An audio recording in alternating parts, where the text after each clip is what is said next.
Di antara jenis-jenis jin, ada yang bertugas mendampingi manusia dan ada yang berperan sebagai pembantu manusia. Jin yang bertugas mendampingi manusia disebut jin korin. Adapun jin yang berperan sebagai pembantu manusia disebut hodam.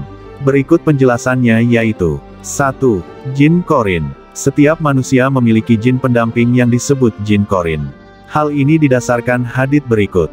Dari Ibnu Mas'ud radhiyallahu anhu, Nabi Shallallahu alaihi wasallam bersabda, "Setiap orang di antara kalian telah diutus untuknya seorang korin, pendamping, dari golongan jin." Para sahabat bertanya, "Termasuk Anda, wahai Rasulullah?" Beliau menjawab, "Termasuk saya, hanya saja Allah membantuku untuk menundukkannya, sehingga dia masuk Islam. Karena itu, dia tidak memerintahkan kepadaku kecuali yang baik." Hadits riwayat Muslim.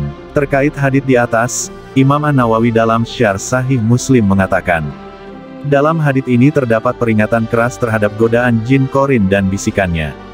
Nabi Shallallahu alaihi wasallam memberitahu bahwa dia bersama kita, agar kita selalu waspada sebisa mungkin. Syarh Sahih Muslim, pukul 17.58. Adapun tugas jin korin adalah menyesatkan, mengganggu, dan membisikkan was-was bisikan syaitan. Hal ini dijelaskan Syekh Muhammad bin Shalih Al-Munajjid sebagai berikut. Berdasarkan perenungan terhadap berbagai dalil dari Al-Quran dan As-Sunnah dapat disimpulkan bahwa tidak ada tugas bagi jin korin selain menyesatkan, mengganggu, dan membisikkan was-was bisikan syaitan. Godaan jin korin ini akan semakin melemah, sebanding dengan kekuatan iman seseorang. Fatwa Islam, tanya jawab nomor 149.459. Yang harus dipahami adalah jin korin ini hanya mendampingi manusia selama manusia itu hidup. Syekh Ibnu Utsaimin menjelaskan sebagai berikut. Apakah korin ini akan terus menyertai manusia, sampai menemaninya di kuburan? Jawabnya, tidak. Zahir hadits menunjukkan bahwa dengan berakhirnya usia manusia, maka jin ini akan meninggalkannya. Karena tugas yang diemban telah berakhir. Ketika manusia mati, maka akan terputus semua amalnya, kecuali 3 hal: sedekah jariah, ilmu yang bermanfaat, dan anak soleh yang mendoakannya. Hadits riwayat Muslim.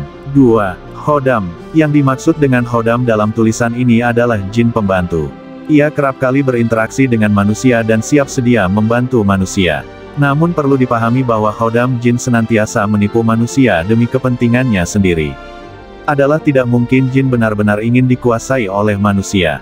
Hanya Nabi Sulaiman, alaihissalam sajalah yang memiliki mukjizat untuk mengendalikan dan menguasai jin. Kisah Nabi Sulaiman dan jin terkait dengan pemindahan singgasana Ratu Balqis adalah buktinya.